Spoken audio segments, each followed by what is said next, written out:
Good morning student, BSc part first में पढ़ रहे थे स्ट्रक्चर और बॉन्डिंग, यूनिट फर्स्ट पढ़ रहे थे ऑर्गेनिक केमिस्ट्री की। तो आज जो अपना नेक्स्ट टॉपिक रहेगा वो उसी का रहेगा, कंटिन्यू जो अपन पढ़ रहे थे type of van der Waals process in introduction. तो type of van der Waals introduction, types of van der Waals interaction. जो वान डेर वाल्स इंटरेक्शन है इसके टाइप पढ़ रहे थे, उसमें 3 टाइप कंप्लीट हो चुके हैं। तो चौथा जो टाइप है वो चौथा टाइप क्या है कि जैसे मान लो कि कोई डायपोल है ना, और उस पर प्रेरित द्विध्रुव आकर्षण बनाना चाहे तो द्विध्रुव प्रेरित द्विध्रुव आकर्षण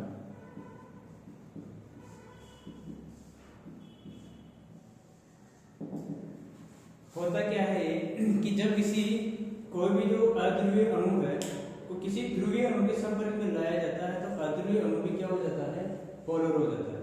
तो यानी कि देखो ये तो क्या है डायपोल, इसको तो ये बोल सकते हैं कि डायपोल है, इंड्यूस्ड डायपोल। इस डायपोल की वजह से इसमें भी क्या हो गया, डायपोल की प्रॉपर्टी आ गई, तो उसको बोला जाता है इंड्यूस्ड डायपोल या डायपोल इंड्यूस्ड डायपोल अट्रैक्शन। अब देखो इसके अंदर क्या होता है, अध्रुवीय अणु को किसी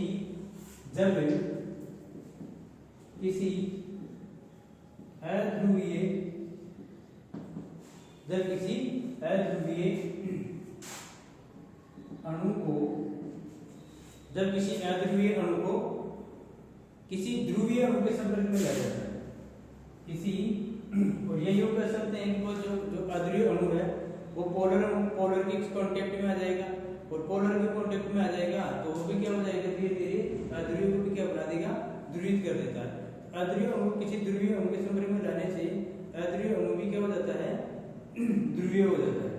तो जैसे मान लो इसका जो एग्जाम्पल है ये यूं कर सकते हैं कि जैसे मान लो इसके एग्जाम्पल की बात करें तो क्या हो जाएगा, इसके एग्जाम्पल हो जाएगा HCl या फिर N2, वाटर हो जाएगा HCl हो जाएगा, वाटर हो जाएगा HCl हो जाएगा, ठीक है ना। तो ये सारे क्या है कि जैसे ये द्विध्रुव है, ये वाला ये अध्रुवीय अणु है ना, इन दोनों को आपस में संपर्क में लाएंगे तो क्या हो जाएगा, जैसे ये H और ये H और ये H और ये Cl, इसका एग्जाम्पल ले लें, या फिर HCl और इसका ले लें Cl का ले लें, यहाँ Cl जैसे मान Cl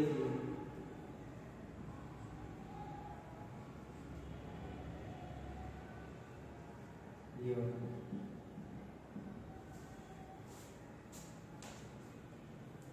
अब देखो इधर यहाँ क्या होता है और यहाँ क्या होता है, इस पर पार्शली क्या हो जाएगी, नेगेटिव चार्ज आ जाएगी, यहाँ पर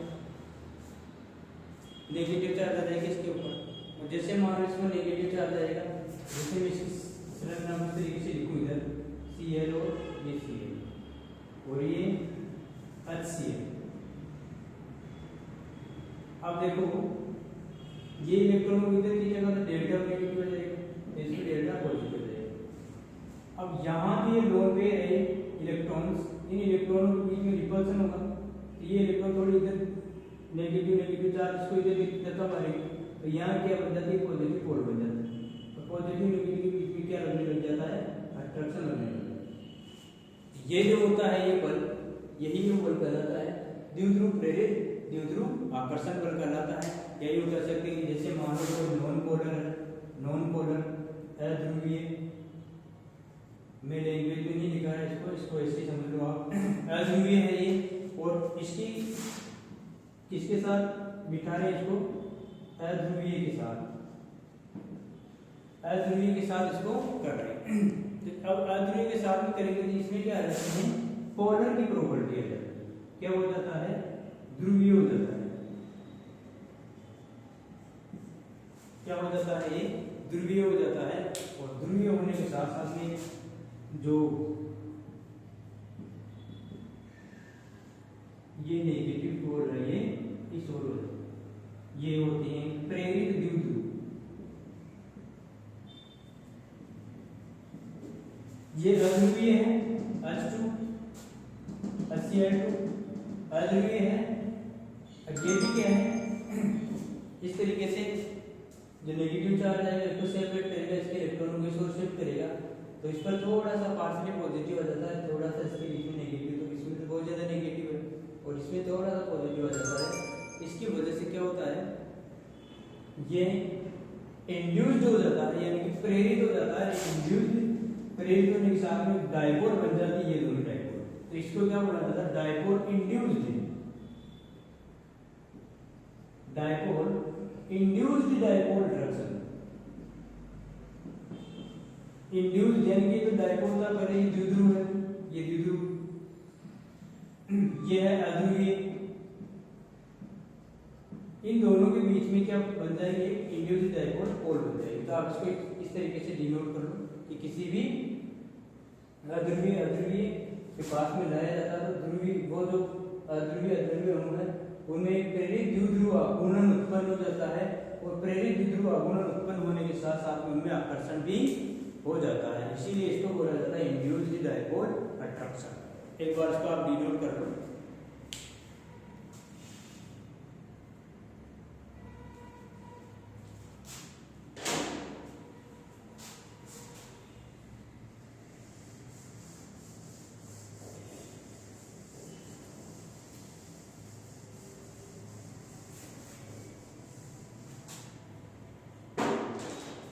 आगे है तात्कालिक द्विध्रुव प्रेरित आकर्षण।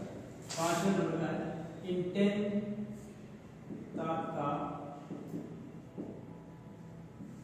यानी कि किसी पर्टिकुलर टाइम पर द्विध्रुवी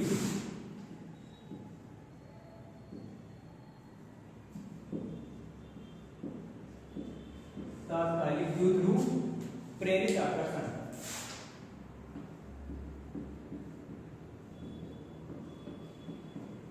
या इसको लंदन फोर्स भी बोलते हैं,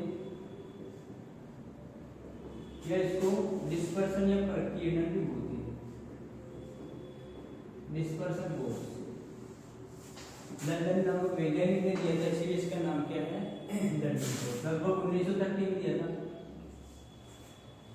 तो ये होता क्या है कि जैसे मान लो उत्कर्ष गैसों के अणुओं के लिए ये माना जाता है कि जो द्विध्रुव आघूर्ण है उसमें पाया ही नहीं जाता, लेकिन ऐसे अणुओं में भी किसी क्षण पर्टिकुलर मोमेंट इलेक्ट्रॉन द्वारा विशेष स्थान ग्रहण करने पर इलेक्ट्रॉनों में क्या हो जाती है, हलचल बढ़ जाती है, और वो इलेक्ट्रॉन पर्टिकुलर पोजीशन से दूसरी पोजीशन पर चला जाता है।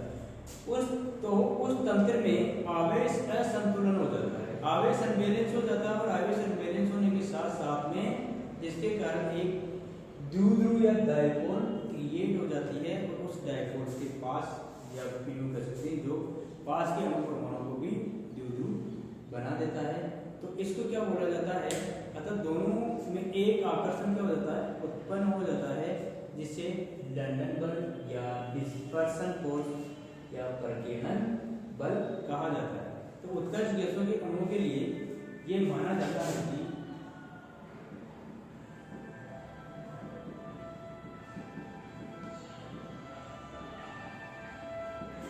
अणुओं के लिए यह है माना जाता है, उत्कर्ष गैसों के अणुओं के लिए माना जाता है कि यह द्विध्रुव आघूर्ण रहित होते हैं, द्विध्रुव आघूर्ण रहित होते हैं। ये क्या होते हैं, डायपोल लेस होते हैं, इसमें डायपोल नहीं पाए जाते, लेकिन ऐसे अणुओं में भी किसी क्षण, लेकिन ऐसे अणुओं में भी किसी क्षण इलेक्ट्रॉनों या इलेक्ट्रॉन द्वारा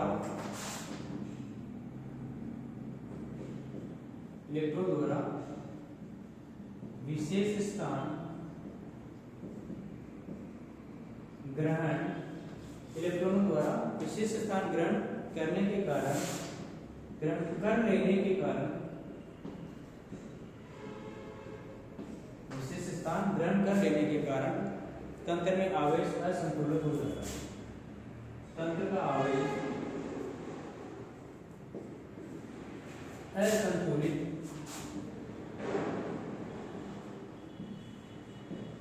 हो जाता है।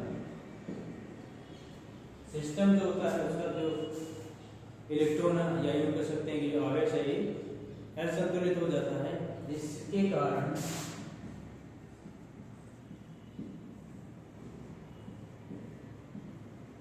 द्विध्रुव उत्पन्न हो जाता है, डायपोल प्रोड्यूस हो जाता है, डायपोल क्या हो जाएगा, क्रिएट हो जाता है, जो पास के अणु को परमाणु को भी जाता है, जो पास के अणु या परमाणुओं को भी ध्रुवित कर देता है, जो आसपास के परमाणु को भी ध्रुवित कर देता है या बना देता है। तो क्या हो गया कि जो नॉर्मल गैसेज होती है, माना जाता है कि द्विध्रुव आघूर्ण रहित होते हैं, लेकिन जैसे अणु में भी किसी क्षण किसी पर्टिकुलर टाइम में इलेक्ट्रॉन द्वारा विशेष स्थान ग्रहण करने के कारण तंत्र में आवेश का असंतुलन हो जाता है, जिसके कारण द्विध्रुव उत्पन्न हो जाता है, और जो पास के अणु या परमाणु को भी ध्रुवित कर देता है। यानी अतः दोनों में एक आकर्षण भी उत्पन्न होता है। अतः इनमें आकर्षण उत्पन्न हो जाता है। अतः इनमें आकर्षण क्या हो जाएगा, उत्पन्न हो जाता है। इसे लंदन बल, जिसे लंदन बल या प्रकीर्णन बल कहते हैं। तात्कालिक का मतलब होता है किसी पर्टिकुलर टाइम में ये इलेक्ट्रॉनों की अरेंजिंग चेंज हो जाती है, जिससे तंत्र में आवेश क्रिएट हो जाता है, और उसकी वजह से क्या हो जाता है, ये जैसे मान लें कि जैसे ये H2 है और ये H2 है, इनके बीच में क्या अट्रैक्शन फोर्स पाया जाता है, क्या बिल्कुल पाया जाता है। कैसे पाया जाता है कि जैसे मान लो इसके इलेक्ट्रॉन यहाँ है,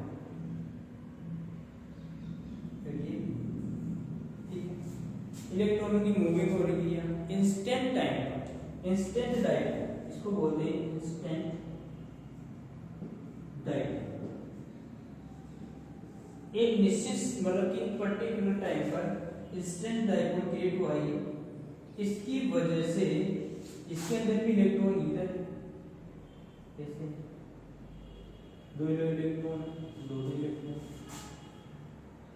अब इन इलेक्ट्रॉन के बीच में क्या है, थोड़ा रिपल्सन लगेगा, इधर चले जाएंगे, अट्रैक्शन की वजह से इधर आ जाएगा, तो ये हो जाएगा, ये पॉजिटिव वाली। ये जो ये अट्रैक्शन हुआ है, इसको बोला जाता है किसी पर्टिकुलर टाइम में डायपोल क्रिएट हो जाती है, पॉजिटिव और नेगेटिव। तो ये तो इंड्यूस्ड डायपोल बोलते हैं, इसको क्या बोलते हैं, इंड्यूस्ड डायपोल, इसको क्या बोलते हैं, इंड्यूस्ड डायपोल। अब एक बार इसको आप डिनोट कर लो अच्छे से।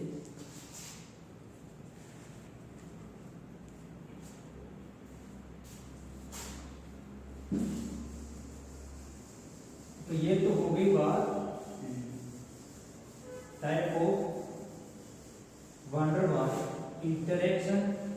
5 टाइप होते हैं। सबसे स्ट्रॉन्ग जो इंटरेक्शन होता है वो पहले वाला, उसके बाद धीरे धीरे होता है तो क्या हो जाएगी, इसमें स्टेबिलिटी का कम होता जाएगा। तो कहने का मतलब क्या हो गया कि जो वान डेर वाल आकर्षण बल है, उसको प्रभावित करने वाले कारक के बारे में पढ़ेंगे। वान डेर वाल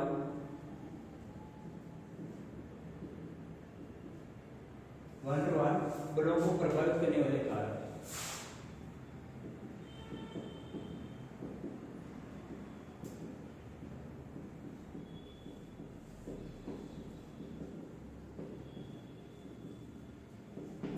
वान डेर वाल बलों को प्रभावित करने वाले कारक। वैसे तो इसके बहुत सारे कारक होते हैं, लेकिन हम मुख्यतः कुछ को पढ़ेंगे जो इम्पोर्टेंट है। पहला है इसको एटॉमिक रेडियस,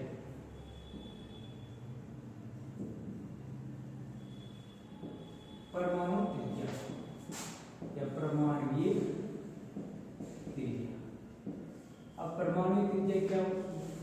किसी नाभिक के बाह्यतम कोश में उपस्थित इलेक्ट्रॉन और नाभिक के किसी परमाणु के बाह्यतम कोश में उपस्थित इलेक्ट्रॉन और नाभिक के मध्य की डिस्टेंस क्या कहलाती है? इसकी एटॉमिक रेडियस कहलाती है।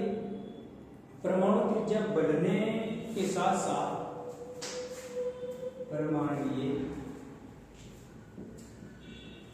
त्रिज्या बढ़ने के साथ साथ परमाणु त्रिज्या बढ़ने के साथ साथ या फिर बढ़ने पर लंदन बल में वृद्धि होती है। लंदन बल के मान में वृद्धि होती है। तो लंदन फोर्सेस क्या हो जाएगा? इंक्रीज होगा। क्यों हो जाएगा? कि लंदन बल को दूरी बढ़ने के साथ साथ लंदन फोर्सेस बढ़ता है, ठीक है ना। तो परमाणु त्रिज्या बढ़ेगी तो लंदन फोर्सेस बढ़ेगा, और लंदन फोर्सेस बढ़ेगा तो एटॉमिक रेडियस भी बढ़ेगी। तो जो ये होती है relation E L equal to, इसको मैं बाद में बताता हूँ थोड़ा, अभी इसके बारे में देख लेते हैं। तो देखो, जैसे मान लो कि इनके क्वथनांक भी क्या हो जाते हैं? बढ़ती हो जाती है, तथा क्वथनांक भी बढ़ जाते हैं। अब एक एग्जाम्पल की बात करें, जैसे नोबल गैसेज है, helium, neon, organ, krypton, xenon, radon. अब इसमें क्या है? साइज किसकी ज्यादा है? रेडोन की। और साइज ज्यादा रेडोन की है तो फिर इसमें बॉइलिंग पॉइंट इन केल्विन में देखिए इनका साइज क्या है? साइज ऑर्डर ही हो जाएगा। सबसे बड़ा कौन है? रेडोन। रेडोन की जो बॉइलिंग पॉइंट है लगभग 166 और 120 ये इसका आता है, और 120 और क्रिप्टॉन का कितना आता है? क्रिप्टॉन का 120, यानी कि जो ये रेडोन तक का और नहीं है, ये 120 166 जीनोम तक की देख रहे हैं इसको, ये इसको 120 हो जाएगा। इसका ऑर्गन का अप्रोक्सीमेट 76 के लगभग होता है, 76 और 26 हो गया। तो बॉइलिंग पॉइंट कितना मीडियम का 4 हो गया। एटॉमिक नंबर बढ़ रहा है और परमाणु क्रमांक बढ़ रहा है, बढ़ेगा। यही हम कह सकते हैं कि एटॉमिक रेडियस इंक्रीज होने के साथ साथ इसके बॉइलिंग पॉइंट भी बढ़ जाते हैं। तो ये, और एक क्या है कि जो इसका रिलेशन है E है is directly proportional to S²। ये डायरेक्टली इसका रिलेशन होता है इसके बीच में, एटॉमिक रेडियस और वान डेर वाल फोर्सेस के बीच में। EL क्या होता है? EL, इसको आगे देखें तो EL इक्वल टू जो आयोनाइजेशन एनर्जी होती है वो आयोनाइजेशन -3/4। आयोनाइजेशन एनर्जी यानी आयनन ऊर्जा किसी भी परमाणु के बाह्यतम कोश में उपस्थित इलेक्ट्रॉन को अनंत दूरी तक ले जाने के लिए दी गई आवश्यक एनर्जी क्या कहलाती है? उसकी आयोनाइजेशन एनर्जी कहलाती है।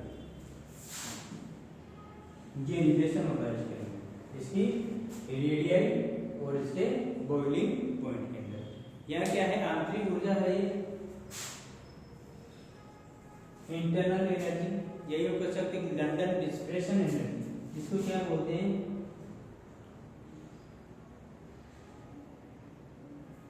डिस्पर्सन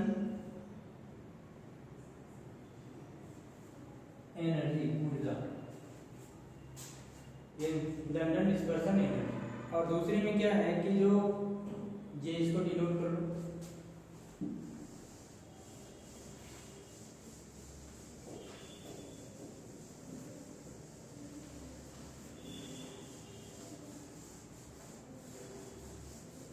इसका दूसरा है वंडर ऑफ को प्रभावित करने वाला कारक द्विध्रुव आघूर्ण।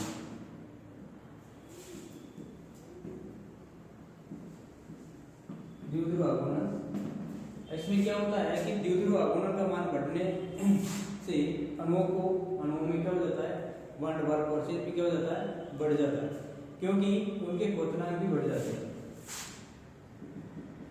डायपोल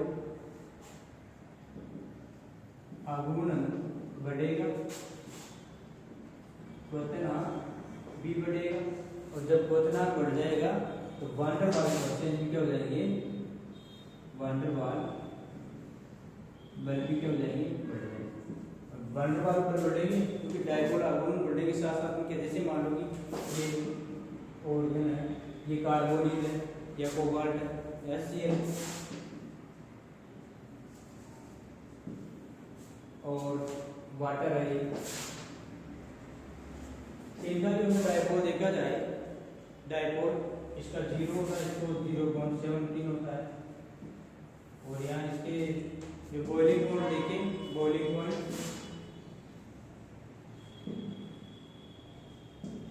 केल्विन के अंदर, तो इसका बॉइलिंग पॉइंट कितना था, लगभग 76 के लगभग आता है, इसका 81 के लगभग आता है। इसे HCl का जो अपन देखिए, अपन ये द्विध्रुव आघूर्ण,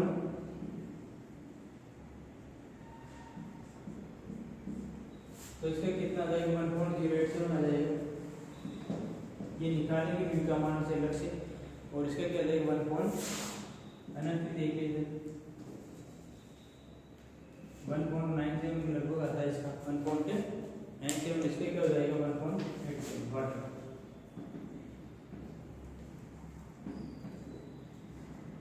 ये इसके डायपोल। अब देखो इसके बॉइलिंग पॉइंट भी क्या हो जाएगा, बढ़ रहा ही लगातार, 180 के लगभग होता है इसका, और अमोनिया कितना होता है 239, और वाटर का बॉइलिंग पॉइंट कितना होता है, यही कह सकते हैं कि क्वथनांक कितना होता है केल्विन के अंदर, 373.1 के। तो आज की क्लास में बस इतना ही, नेक्स्ट क्लास में फिर चर्चा करेंगे। Thank you so much.